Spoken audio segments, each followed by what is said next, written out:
Hey guys, welcome back to Travel Check-ins with Saidah. And Germaine. Today we're going to be talking about why we chose Nairobi, Kenya as our home base for digital nomad travel and also slow travel.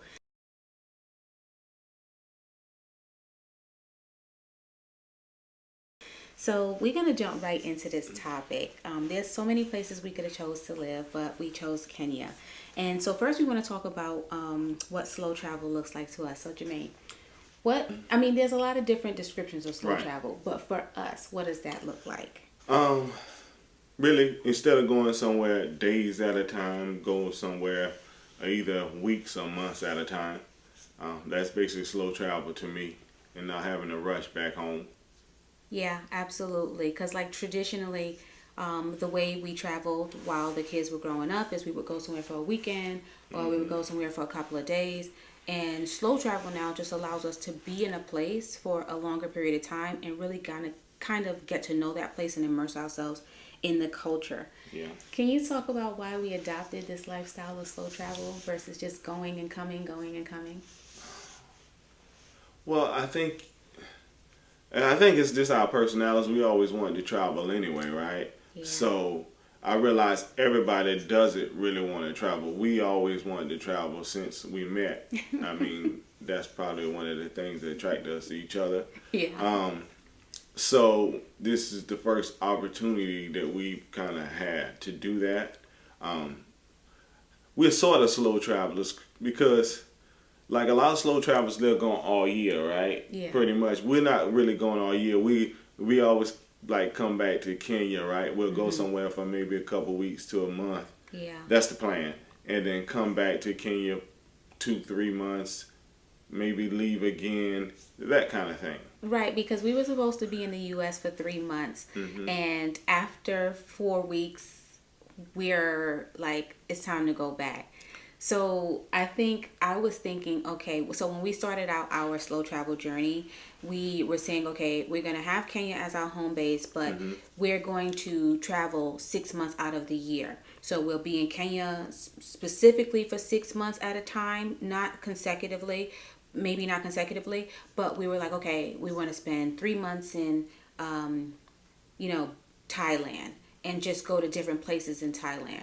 Right. But even after going back to the U.S., we were supposed to be there for 3 months, Yeah. and we changed our mind about I that. mean, your plans got to adjust, right? So I figure we'll be in Kenya more than 6 months out of the year, to be honest with you. That's the Especially, plan. yeah, we still have to learn the culture and learn the language, so it's going to take a little bit more time. Yeah. But the plan is probably to be gone maybe 4 months out of the year totally, Yeah. maybe even five, but Yeah. 4 or 5. always come back. It's yeah. Yes, and that's why we had to choose a home base. And so let's talk about why we chose Kenya as our home base. So what drew us to Kenya? Why Kenya? Because we were looking at other places. Why did we land on Kenya? Well, like we said before, we've been to Kenya before. We had some people there, right? So ministry, that's what we thought God was telling us. That's the first thing. Right. The rest of it, Kenya's kind of centrally located. If you're a traveler, we've kind of did everything on this U.S. side, right? So We've done everything a is lot. from you started in Kenya if you're looking at the map on the left, you got Europe. Yeah. Then you got the whole other side of Africa, which Yeah. we haven't even dealt with yet. We got the Yeah. bottom of Africa we haven't Right. went to yet. Then you got Asia. We dealt with parts of that, but it's still a lot. That's And not a lot. Yeah. and actually, Kenya is really centrally located, so you can get to a lot of places within 6 to 10 hours. You can get there. Versus when you in the U.S., you come on this side, it's 20 something hours, probably 15 to 17 at the very least if you're direct.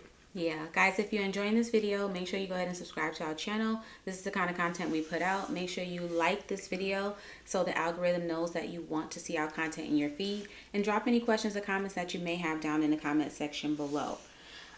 So what role did affordability and lifestyle play in our decision for choosing Nairobi, Kenya? Well, it's a big one. I can't go anywhere I can't afford, right?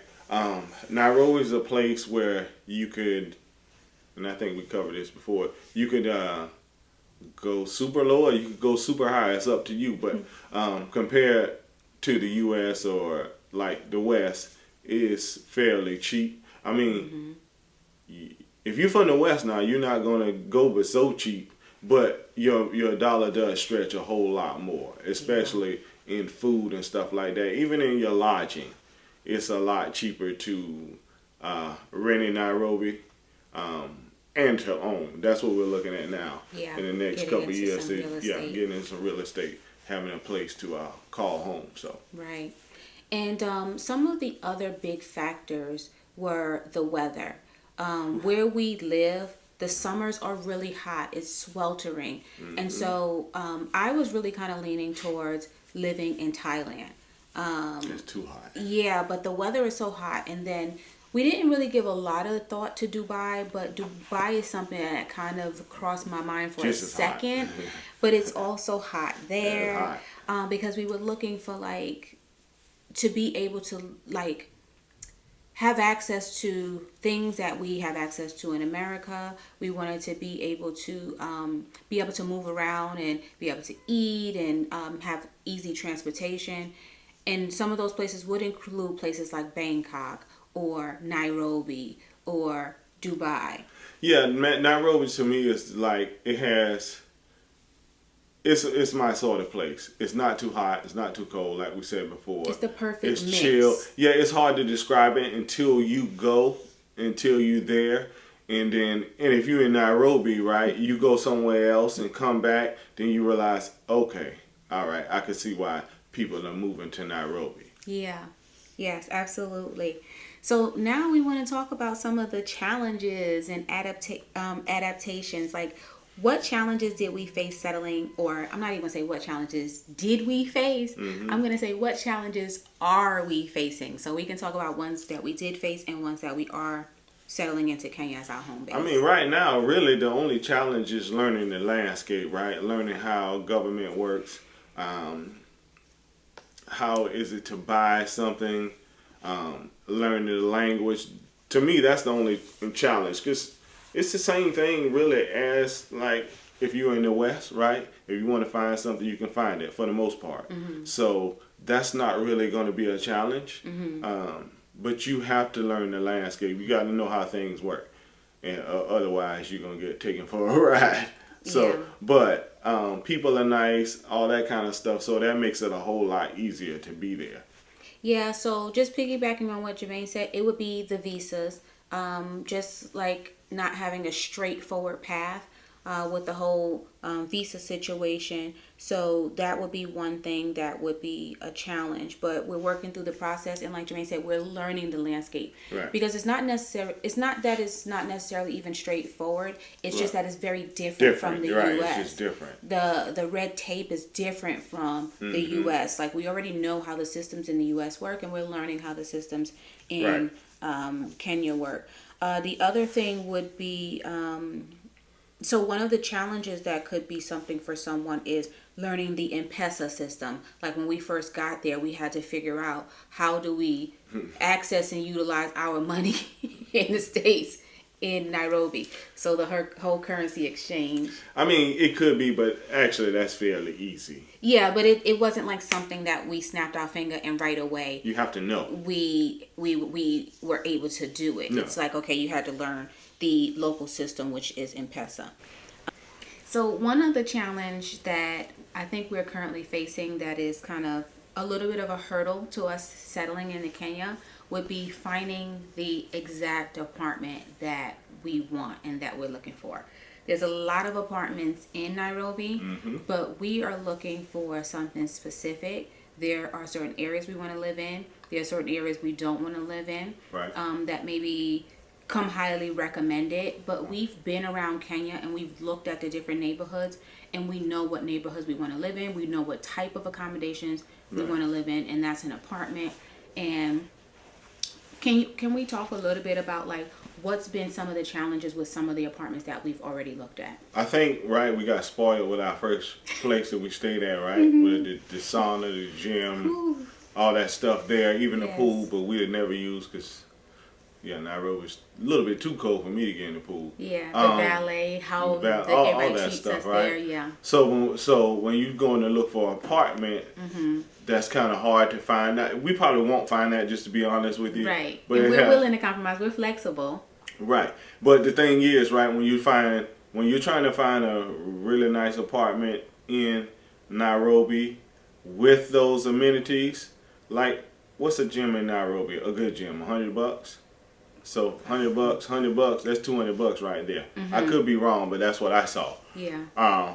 So I mean, now we don't have to pay those $200. I mean, we're paying it, but it's within our it's within, rent already, right. but we're not paying a separate fee for the gym. So when you add on rent on a lot of places on top of the things that we like to do or be around and have, the cost is close to the same without the same convenience. So it's just hard to find what we want. I mean, we're in no big rush right now, so we'll take our time and get what we want or what we should have, I guess. Right.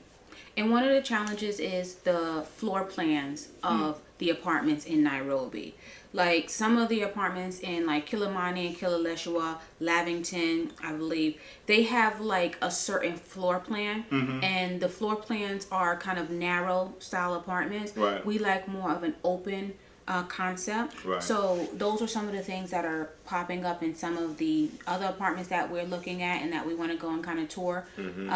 But that's the thing. We're looking for a certain kind of floor plan, a certain kind of kitchen. If you look at some of the apartments and stuff like that, even if you just browse some of the Airbnb apartments, you'll see they're kind of narrower. The kitchen is kind of mixed in with the living room space versus it being its like own space. Right. Sometimes they're smaller. Sometimes they don't have a dishwasher.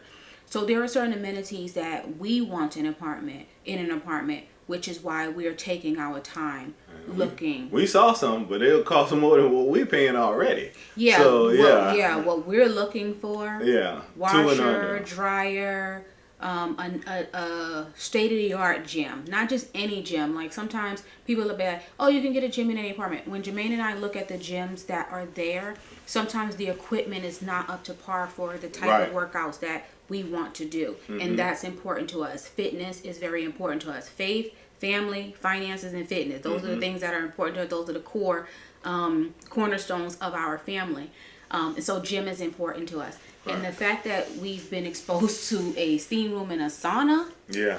With the gym. I got a feeling we're going to have to do without that. But, I mean, if we don't have a gym that we want in an apartment building, right, we might have to get a membership somewhere. Yeah, at a nice gym. So we're taking our time, but that has been one of the challenges because now we do have to carve out time to go and actually view apartment after apartment until we find exactly what we're looking for in our price range and our budget. So would you say my next question is, have we adapted to life? Adapted. Have we adapted to life in Kenya? Yeah, I think so, because we made it home, right? So we must be comfortable enough to do that. Right, so, and we got homesick when we came back here to the States. Right, we're ready to get back. A couple of days, we'll be back. So, yeah. So what makes Kenya a great base for slow travel? Like, what opportunities does Kenya offer slow travel? Like, somebody wanted to come and live in Kenya for 3 months. Like, what are some of the things they could do? I can tell you off the bat. Oh, you mean like Safari, Giraffe Center, Center. You can stay at a bunch of different Airbnbs in different neighborhoods and see how it feels like to live in a different place. If you're here for 3 months, you can live in a different place for each month. Right. A different side of town. Yeah, I mean, they got a whole lot of museums. I mean, the malls. Yeah, it's a different kind of The malls are just so different from the malls in the U.S. The people, the food culture.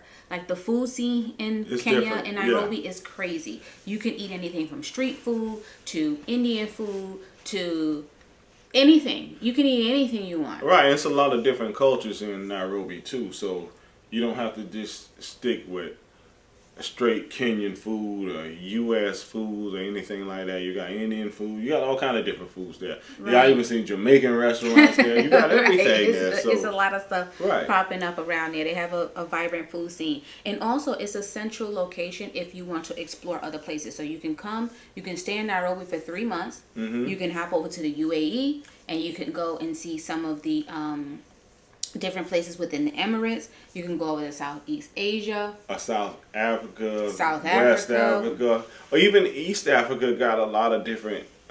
You got Uganda and Tanzania as neighbors, so I mean, it's a lot to explore if you make that your home base. And that's really what Germaine and I are looking to do. Like, we want to go to Uganda, we want to go to Tanzania. Right. We want to just travel all throughout East Africa, and then we want to start expanding out. So that's one of the reasons why this is a home base for us to slow travel. It's also have an affordable cost of living. Like, you don't have to live at the price point that Germaine and I live at. There's many different price points that you can live at in Nairobi. Well, see, the thing, right? When we say our budget was probably 3,500, right? We're trying to get that thing at least down to 3, but maybe, or get our money up. Yeah, that's true too. But say if you paying $2,000 on a apartment or whatever in the U.S., your budget ain't no $3,600, $3,400, whatever. Your budget's more like $5. Right, because our budget, when we tell you what our rent is, that doesn't just include our rent. It includes our utilities. It includes our gym membership. It includes spa. It includes internet. It includes valet, concierge. So it includes a lot of different things that if you're trying to compare it to, say, an apartment or living accommodations in the U.S., it's not really the same. Like, one person said, I'm paying $2,000 for rent in the U.S. Which I get. Why would I go to Nairobi and pay the same thing? With that rent in the U.S., you're not getting the same thing at all, because all of our utilities and light and phone, well, no, phone is not included, but light and Wi-Fi and it's just the convenience. You're just not getting that. No, it's period. The number is the same, right, but the benefits are not the same. Right. Yeah. So those are some of the things that does make this part. The numbers ain't even same.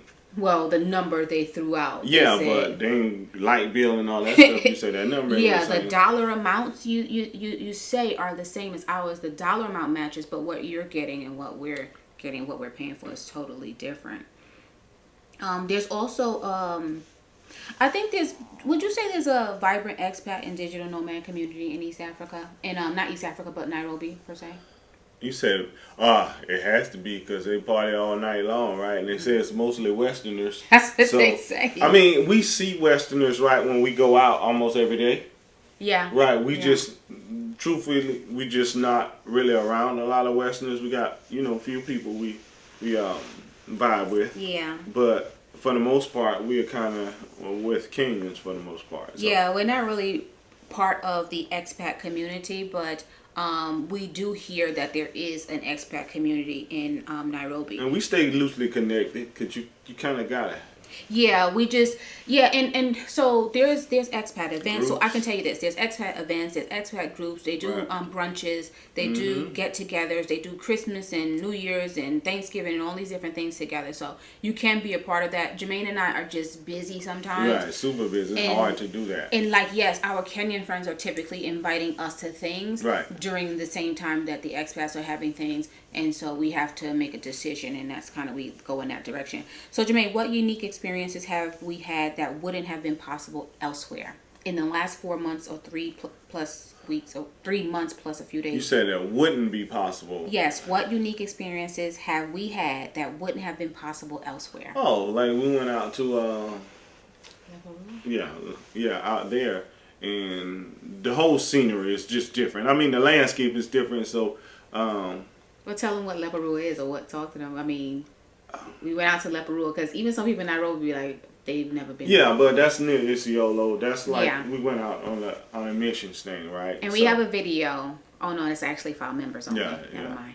But anyway, they we went out there on missions thing, and we just experienced some things in the terrain that we normally wouldn't experience. They do have stuff like that in the U.S., but you have to be more out west, and that's like 2,000 miles from us. And then also, what communities, tribes, or cultures would you be connecting with out west? There aren't any. Right. So like when we went out there, we were amongst the Dorobo people. Right. And so we were able to like immerse ourselves in their daily lives, their community, and also to do some work out there to further the mission that they have out there.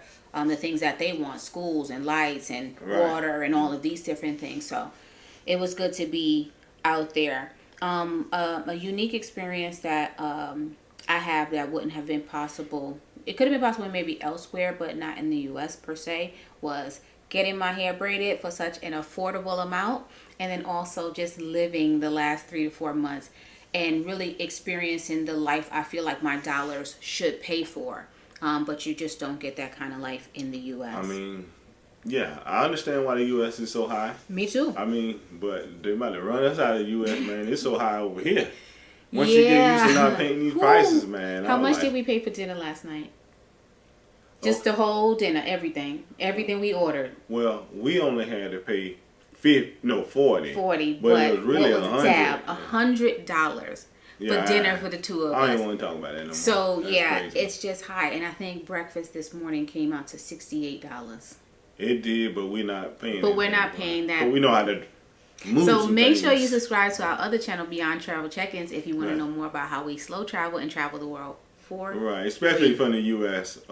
Because there's different opportunities in the U.S. that than you really there is don't have in other places. Yeah. Okay, so now we just want to give some advice for aspiring slow travelers. And so we want to talk about what factors should a slow traveler use to decide on their ideal home base. And I guess we should basically just talk about the factors that we use to decide. One was budget and income, right? Well, yeah. Well, we do things how we do, and we pray and stuff like that, and wait to hear. Mm-hmm. So first, our faith. Right, faith. Then that money got to match up for sure. Right. If that money don't match up. Yes. You'll be hightailing it back home. like somebody told us, with the clothes on your back. With the clothes on your back. That's it. So yeah, the first part would have been for us just like praying. I remember we came in 2016 and I was just like 2017 and I was like, I was like, Germaine, we should move to Kenya. And now we're here. That again? Now we're here. I didn't tell the story the same way I typically tell it. Okay. I said we should move to Kenya. And since he wanted to say that, Germaine was like, I ain't never moving to Kenya. And look at him now. So, see, I had changed up the story. But, so the first factor was praying, because when I first brought the idea to Germaine was like, no. And he had to wait until he heard from the Lord. And what he had to hear from the Lord is he had to see our income line up for us to go, would you say? Well, at least the potential of it. That's when I start kind of really paying attention. Right, I was it like, ain't line up how we wanted to be lined up, right? It's definitely not. But it shows some potential. Yeah, it's showing some potential. So that's what I mean. Before I go broke, I go back home now. Don't get it twisted. But I see the potential here. So you see the potential here, or you see the potential there? Right, you got me. Yeah, so in Kenya, right? So everything seems to be lining up. So as long as things line up, I'm staying.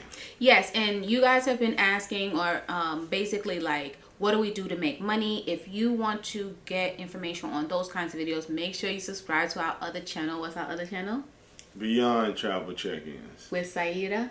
And sometimes So make sure you subscribe to that channel over there. And we're going to be talking more about the financial side of slow traveling and living abroad.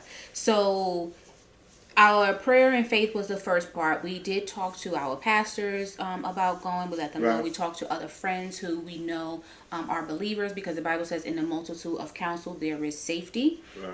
And so we talked with them about it.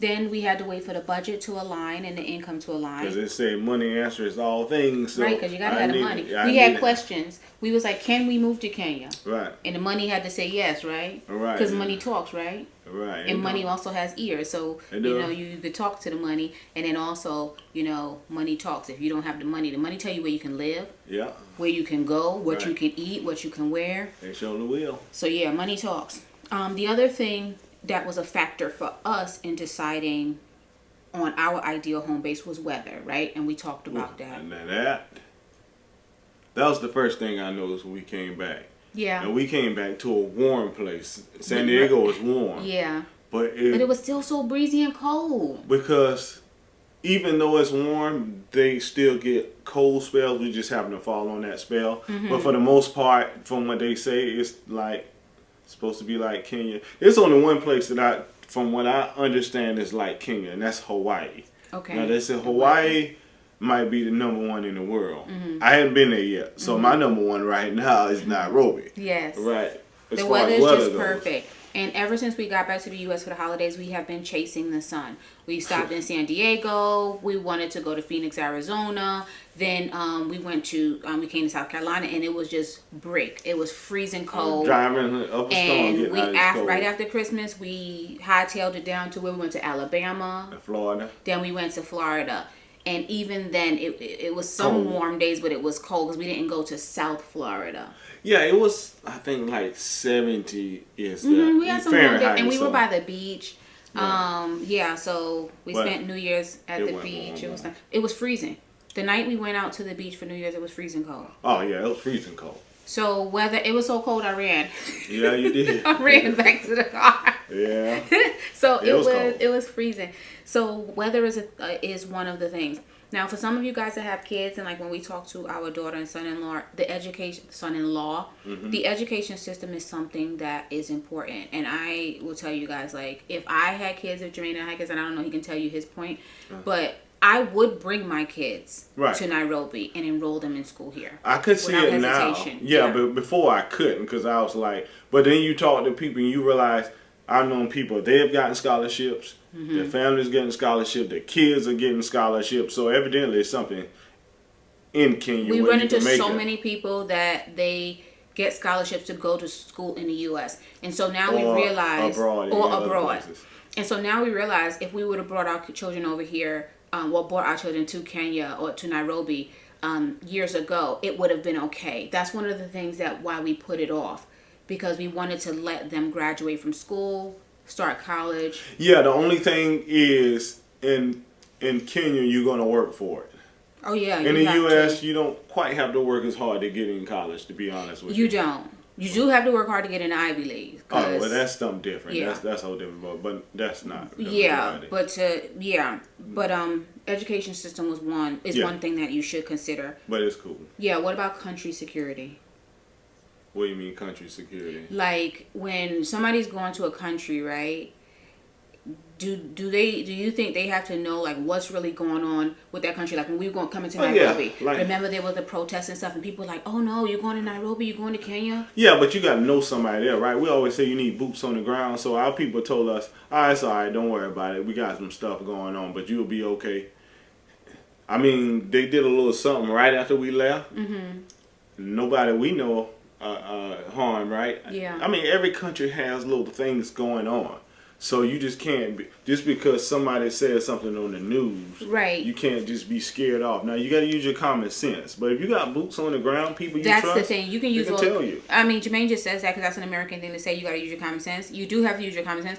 But when you are moving to another country, you have to know somebody there because they can give you the true picture. Because even sometimes, as like when Germaine and I were still living in the States, I would look at the YouTube videos and they would be rolling burning tires down the street, chasing people, and then I would call friends and say, hey guys, what's going on over there? We realized now that was in a confined space. That wasn't all over the country. It's just like when we used to get those things where people in Africa starving, right? Yes. That was a little small period of time in a small place where you got this huge continent. So sometimes that news can just scare you off. And it works the opposite too, right? When they constantly show killings and shootings in the U.S. and it makes people from other countries leery and think it's just crime everywhere. But it's relegated to certain spaces. I ain't seen a crime since I've been here. Yeah, so I don't go around a crime. Wait, was that exchange of money at the traffic stop, was that not a crime? I say here. Oh, in the U.S. or Kenya? I'm in the U.S., right? Oh, well, all right. I say here. You haven't seen a crime here? Not since I've been here. Me either. Right. Yeah. No, this crime goes on everywhere. Yeah, crime goes on. Now, if you keep riding around, you're going to see it. You go to the wrong neighborhood. You go to Kenya, you can see some crime if you want to. Yeah, but here too. And then the last factor I think a slow travel should consider is their personality. Yeah, what fits you? Like the people of Kenya, right? They fit our personalities. They're nice if you're nice. If you're not, kick rocks, as we say. Get moving. So, I mean, that's kind of who I am too, right? Yeah. They don't seem to be hollering and yelling all in the streets all the time. To me, they're super quiet. I'm the one that's yelling. I know it's like, and it's crazy because I've gotten quieter Yeah. since we've moved to Nairobi, Hmm. and Germaine has gotten louder. Not since I moved to Nairobi. Well, Since he I met sounds you. like he's louder because I guess Yeah. I'm quieter, and a You lot of people in quiet Nairobi sometimes. You ain't are quiet all the quiet. time. Yeah, yeah, so You how he quiet just for the went up an octave. right. She quiet for the camera, but Now don't let her fool you all the time. Jermaine, I'm quiet. Okay. So, guys, if you're enjoying this video, make sure you like, make sure you subscribe, drop any comments that you have down in the comment section below. And we just have a few closing thoughts for you. I think I want Jermaine and I to talk about how has slow travel and living in Kenya changed our perspectives, Well, the or even main changed us. well, any kind of travel, slow travel, and I think it's good for any person. I don't care if you're from Kenya or the West. Once you travel and you go to different places, you realize what you were thinking is not true. It's just not. Um, the media just tells you really the worst of most places, right? It tells Kenya the you see people twerking all over the place and you see crime. That's in It parts of tells the them U.S. that's what Black America is a Right, lot too, and it's just not. twerking and crying. Right, we don't really. I mean, it's there, right? But you don't have to deal with it. It's just like Kenya. They're showing everybody starving and giraffes and lions. Yeah, the country does have giraffes and lions, but that's That's not. not the majority of When you what look out of Nairobi your window in is. Nairobi, you're not going to see that. But people, like the media, won't really give you a accurate picture. So travel is always good if you can. Even if you're in Nairobi or Kenya and you can't go west, I think it's always good to even go to your surroundings. Why not go to Uganda? Why not go to Tanzania? Why not go to what's that, Malawi or anywhere in Africa you can go to, because they live differently too. So Yeah. man, travel always opens you up and it gives you more information. Yes, guys, and just want to remind you guys that when we get to 10,000 followers, we are going to be taking a Hey.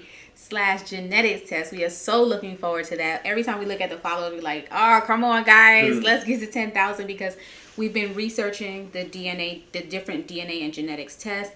Right at this point, when we get to 10,000 followers, we are going with the most affordable I don't know test. what I am now. People used to say Kikuyu, but now some people say I'm from West. Igbo. Well, where the Igbo Nigeria. tribe from Nigeria. Now I said, man, I don't know where So I'm from. it makes us want to know even more. So as soon as we get to 10,000 followers, we are going to take the test and we're going to tell you guys like where we are actually from. They say you from Nigeria now too. They did. They You started no saying longer, West Africa. Yeah, no longer They, Luya. yeah, man. You kicked out. They just gotta disown me, dog it. So that's one of the things we're gonna do. So Jermaine, do you have any other thoughts that you want to share for people who are potentially considering relocating to Kenya, or any other thoughts on why we chose Nairobi as our home base? Well, I would say this, right? We only have one life on this earth, right? So if you're thinking about doing it, just do it. You can always go back home and work a job, right? It's always jobs in the U.S. You Yeah. can always do that. I mean, you want to get to your golden years and say, I woulda, coulda, Have I regrets shoulda. soon. Yeah, you just go ahead and do it, man. When we're in Nairobi, it's just so peaceful for us. Yeah. I'm like, okay, And we're heading to our golden years. I'm 47. Jermaine is 51. I'll be 52 this year. Yeah, Yeah. we've raised our children, and I'll be 58, 48 this year. I'll be 48. Yeah, I'll be 48. next month. So the thing is, right? Um, like I was saying earlier, we put off traveling the world and slow traveling. One, because we had children, and it would have been more expensive to try to travel the world as a family of six, opposed to traveling a family as a family of two. But if you have the opportunity and resources, because we could have tried to make it happen when the kids were younger, Yeah, but it would have been hard. we didn't even attempt because one of the things that held us back was education. We was like, we can't risk taking our kids to another country. Right. But now there's so much more information out here. Right. It's easy to find out. But share your thoughts, you guys. If you're considering slow travel or relocating or living abroad, let us know down in the comment section how this video has helped you. Let us know what your favorite part was. Also, guys, subscribe to our channel for more travel travel and expat content. And make sure you share this video. Make sure you like, subscribe, and drop like I said, any comments that you have down in the comment section. And we will see you in the next video. Bye, bye.